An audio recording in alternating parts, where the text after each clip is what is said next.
നമുക്ക് RCMൽ എന്താണ് ഓഫർ ചെയ്തിരിക്കുന്നത്, നമ്മൾ എന്താണ് RCMൽ ചെയ്തുകൊണ്ടിരിക്കുന്നത്, അത് നിങ്ങൾക്ക് മനസ്സിലാക്കാൻ വേണ്ടിയിട്ടുള്ള ചെറിയ സ്ലൈഡായിട്ട്. യൂബർ, ഓള, make my trip, Swiggy, Zomato, ഞാൻ തുടങ്ങി കുറേ ആപ്പുകൾ നിങ്ങൾക്ക് കാണാം. നമ്മൾ മൊബൈലിൽ ചെക്ക് ചെയ്ത് കഴിഞ്ഞാൽ നമ്മൾ പ്ലേ സ്റ്റോർ വഴി ഡൗൺലോഡ് ചെയ്ത് വെച്ചിട്ടുണ്ടാവും. യൂബറിൽ യാത്ര ചെയ്ത് ആരെങ്കിലും ഉണ്ടോ? യൂബർ ഓൺലൈനിലൊക്കെ ബുക്ക് ചെയ്ത് കാർ ബുക്ക് ചെയ്ത് യാത്ര ചെയ്ത് ഓരോരുത്തർ പേരുണ്ട്, ഒന്ന് കൈ ബുക്കും. ധാരാളം ആൾക്കാരുണ്ട്, യാത്ര ചെയ്തിട്ടുണ്ടല്ലോ. എൻ്റെ ഒരു ചോദ്യം എന്താണെന്ന് ചോദിച്ചാൽ, യൂബറിന് സ്വന്തമായിട്ട് എത്ര കാറുണ്ട്? ഹലോ, യൂബറിന് സ്വന്തമായിട്ട് ഒരു കാർ പോലും ഇല്ല. പിന്നെ നമ്മൾ അങ്ങനെ യൂബറിൽ കാർ ബുക്ക് ചെയ്തപ്പോൾ കാർ കിട്ടിയത് എങ്ങനെ കിട്ടി? യൂബറിന് സ്വന്തം എന്ന പദത്തിന് എന്തർത്ഥം എന്നാണ് അവർ ചോദിക്കുന്നത്.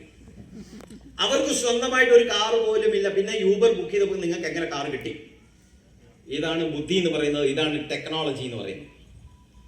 അവരെന്ത് ചെയ്തു? കാറുള്ള കുറച്ച് ആൾക്കാരെ കണ്ടുപിടിച്ചു, അവരോട് എൻ്റെ ആപ്പിലോട്ട് രജിസ്റ്റർ ചെയ്തോളാൻ പറഞ്ഞു. ആ കാറ് വേണ്ട ആൾക്കാരെ കണ്ടുപിടിച്ചു, നിങ്ങളോട് ആ ആപ്പ് വഴി ആ കാർ ബുക്ക് ചെയ്തോളാൻ പറഞ്ഞു.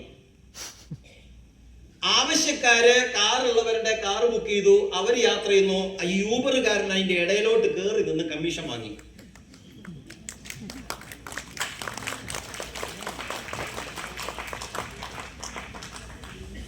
സൊമാറ്റോ, സ്വിഗ്ഗി എന്നൊക്കെ പറയുന്ന, നമ്മള് വീട്ടില് എന്തെങ്കിലും ഭക്ഷണം വേണമെന്ന് പറഞ്ഞു കഴിഞ്ഞാൽ നമ്മൾ ഉടനെ മക്കളോട് പറയും, എടാ നീ സ്വിഗ്ഗിയിൽ ഓർഡർ ചെയ്യും. സ്വിഗ്ഗിക്കാരന് സ്വന്തമായിട്ടൊരു ഹോട്ടൽ പോലും ഇല്ല. ഉണ്ടോ? ഇല്ല. ബുദ്ധിമാൻ അവരെന്ത് ചെയ്തു? ഹോട്ടലുകാരനെ കണ്ടുപിടിച്ചു, രജിസ്റ്റർ ചെയ്തോളാൻ പറഞ്ഞു. പൊറോട്ട വേണ്ടവരോട് വാങ്ങിക്കോളാൻ പറഞ്ഞു. അവൻ പൊറോട്ട വാങ്ങി ഇടയിൽ കയറി നിന്ന് കമ്മീഷൻ വാങ്ങി. ഇത് തന്നെയാണ് ഇക്സിഗോ ചെയ്യുന്നത്, ഇത് തന്നെയാണ് ആമസോൺ. ആമസോണിൽ ഓർഡർ ചെയ്ത് സാധനങ്ങൾ വാങ്ങി എത്ര പേരുണ്ട്? ആമസോൺ രാജൻ സാർ ഒരു ഫോട്ടോ എടുത്തോ. ഇവരൊന്നും RCM ഓർഡർ ചെയ്ത് സാധനം വാങ്ങുന്നില്ല.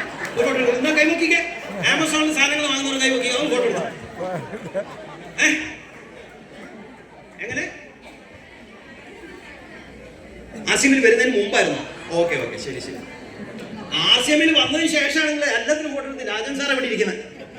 ഞങ്ങളൊക്കെ പട്ടാളത്തിലായിരുന്ന സമയത്ത് ഇഷ്ടം പോലെ പണിഷ്മെന്റ് കിട്ടിയ ആൾക്കാരാണ്. ഇനി മുതൽ എന്തെങ്കിലും ഓർഡർ ചെയ്യണമെങ്കിൽ RCMന്റെ ആപ്പ് വഴി ഓൺലൈൻ ഓർഡർ ചെയ്യണം. ഈ അമേരിക്കൻ കമ്പനിയായ ആമസോണിന് കൊണ്ട് പൈസ കൊടുക്കരുത്. Amazon is an American company.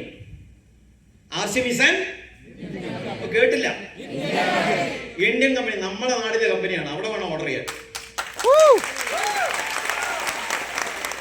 ഇത് ഈ പൂക്കുവിളിയൊന്നും പോരാ. അതാണ് നമ്മളെ ഇന്ത്യക്കാര്, അതാണ് തൃശ്ശൂർക്കാരും നമ്മൾ അതാണ് എക്സ്പെക്ട് ചെയ്യുന്നത്. ചാലക്കുടി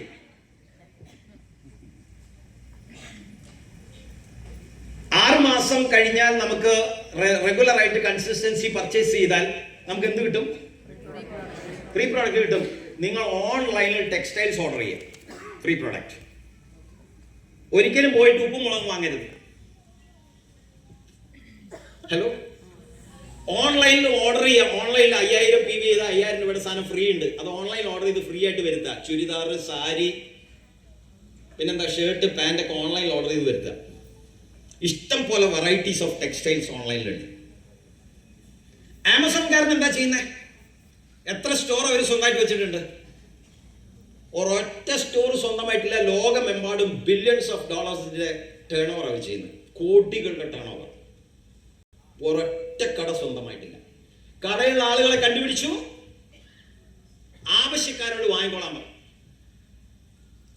ഞാൻ RCMലും അങ്ങനെ തന്നെയാണ് ചെയ്തുകൊണ്ടിരിക്കുന്നത്. എനിക്കും സ്വന്തമായിട്ട് ഫാക്ടറി ഇല്ല, എനിക്ക് സ്വന്തമായിട്ട് റോ മെറ്റീരിയൽസ് ഇല്ല, ഞാൻ സ്വന്തമായിട്ട് ഒരു ലേബറിനെയും എംപ്ലോയിനെ വെച്ചിട്ടില്ല. RCMകാരൻ പറഞ്ഞു, എൻ്റെ അടുത്ത് നല്ല നല്ല സാധനങ്ങളുണ്ട് ചേട്ടാ, എന്നെ വിളിച്ചു, ഞാൻ ജോയിൻ ചെയ്തു. കുറെ ആവശ്യക്കാരെ കണ്ടുപിടിച്ചിട്ട് RCMന്റെ സ്റ്റോറിൽ പോയി വാങ്ങിക്കോളാൻ പറഞ്ഞു. ഞാൻ അതിന്റെ ഇടയിലോട്ട് കയറി എന്ന് കമ്മീഷൻ വാങ്ങി.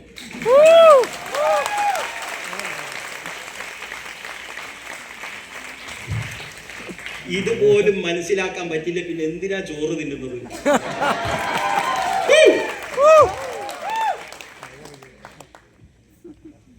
അത്രേ ഉള്ളൂ. ഒരു ഇൻവെസ്റ്റ്മെന്റും ഇല്ല. RCMന്റെ വലിയൊരു പ്രശ്നം അതാ, ഒരു ഇൻവെസ്റ്റ്മെന്റും ഇല്ല.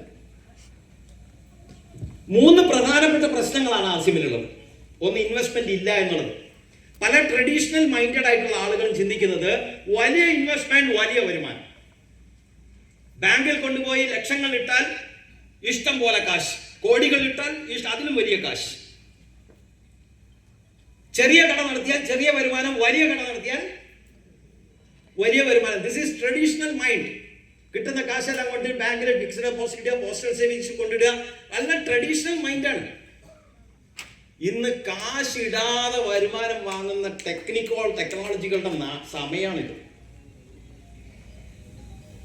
ആ ടെക്നോളജികൾ നമ്മൾ പഠിക്കണം, ആ ടെക്നോളജിനൊപ്പം മൂവ് ചെയ്യണം. അവരാണ് ഇന്നത്തെ കോടീശ്വരന്മാർ. ട്രഡീഷണൽ മൈൻഡിൽ നിന്ന് മാറി ചിന്തിച്ചാലേ ആശയം മനസ്സിലാവുള്ളൂ. നമുക്ക് തന്നിരിക്കുന്ന ഓപ്പർച്യൂണിറ്റി എന്താണ്? അതാണ് ആദ്യത്തെ പ്രശ്നം. നമുക്ക് ഇവിടെ ഇൻവെസ്റ്റ്മെന്റ് ഇല്ല. 2, ആർസിഎം പറയുന്ന പ്രസ്ഥാനം നമുക്ക് കൊണ്ടുവന്ന് പറഞ്ഞു തരുന്ന ആരാ? നമ്മുടെ ഈ മീറ്റിങ്ങിലേക്ക് വിളിച്ചതാരാ? നമുക്ക് പരിചയമുള്ള ആള്. അതാണ് രണ്ടാമത്തെ പ്രശ്നം. നമുക്ക് പരിചയം ഇല്ലാത്ത ആളായിരുന്നെങ്കിൽ കുഴപ്പമുണ്ടായിരുന്നില്ല. നമുക്ക് പരിചയമുള്ള ആളാണ് നമ്മുടെ ആർസിഎമ്മിലേക്ക് വിളിച്ചത്. അതാണ് ആർസിഎമ്മിന്റെ രണ്ടാമത്തെ പ്രശ്നം. മൂന്നാമത്തെ പ്രശ്നം, ആ പരിചയക്കാരൻ എന്നെ വീട്ടിൽ വന്നിട്ടാണ് വിളിച്ചത്. നമുക്ക് വീട്ടിൽ വന്ന ആരെങ്കിലും എന്തെങ്കിലും സാധനം വിൽക്കാൻ വന്നാൽ നമ്മൾ അതിന് വാല്യൂ കൊടുക്കുമോ? ആരെങ്കിലും ഒരു സാധനം വീട്ടിൽ വിൽക്കാൻ വന്നാൽ നമ്മൾ എന്ത് ചെയ്യും? കഥ പറഞ്ഞു നോക്കുമ്പോ ചേച്ചി ചേട്ടാന്ന് വിളിക്കുമ്പോ എനിക്കൊന്നും വേണ്ടേ? അങ്ങനെയല്ലേ ചെയ്യാറ്? ആ സാധനം ചിലപ്പോൾ നമുക്ക് വേണ്ടതായിരിക്കും. അയാൾ വീട്ടുമുറ്റത്ത് കൊണ്ടുവന്ന് ഡോറ് മുട്ടിയിട്ട് ഡോറ് തുറന്നു നോക്കുമ്പോൾ ആരോ എന്താ വെക്കാൻ, എനിക്ക് വേണ്ട. ആർസിഎമ്മിന്റെ പ്ലാനും നമ്മൾ ഒരാളോട് ഒരു വീട്ടിൽ പോയി പറയുമ്പോൾ അയാൾ അപ്പം തന്നെ കൊണ്ട് അടയ്ക്കും, എനിക്ക് വേണ്ടേ. പിന്നീട് ഒരു 2-3 മാസം കഴിയുമ്പോൾ കാണും ഒരു മീറ്റിംഗിൽ ഒന്ന് ബാക്കിലിരിക്കുന്നു. കാരണം അയാൾക്ക് പരിചയമില്ലാത്ത ആളാരോ ബസ്സിൽ വെച്ച് കണ്ടപ്പോൾ പറഞ്ഞു കൊടുത്തപ്പോഴാണ് മനസ്സിലായത്. അങ്ങനെ സമയം പോക്കാതെ ഇന്നിവിടെ ഇരുന്നിട്ടുണ്ടെങ്കിൽ ഒരു ഓപ്പൺ മൈൻഡോട് കൂടി ഇരുന്ന് കേൾക്കുക. ഈ ഡയറക്ട് സെല്ലിംഗ് എന്ന് പറയുന്നത് മാറ്റങ്ങൾ സംഭവിച്ചുകൊണ്ടിരിക്കുകയാണ്.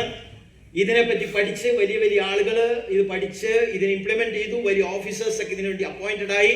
കാര്യങ്ങൾ വല്ലാതെ മുന്നോട്ട് പോയിക്കൊണ്ടിരിക്കുകയാണ്.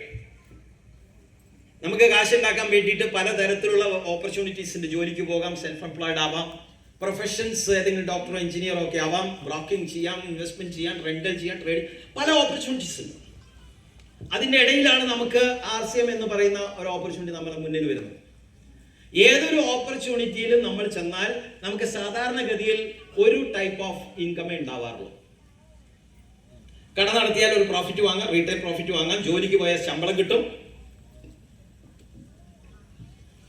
അതേസമയം ആർസിഎം എന്ന് പറയുന്ന ബിസിനസ്സിൽ പല തരത്തിലുള്ള വരുമാനം, ഡെയിലി വരുമാനമുണ്ട്, മന്ത്ലി വരുമാനമുണ്ട്, ആനുവൽ വരുമാനമുണ്ട്, ലോങ് ടേം ഇൻകം ഉണ്ട്. ഈ 4ാമത്തെ വരുമാനം മനസ്സിലാക്കാൻ കുറച്ച് പ്രയാസം.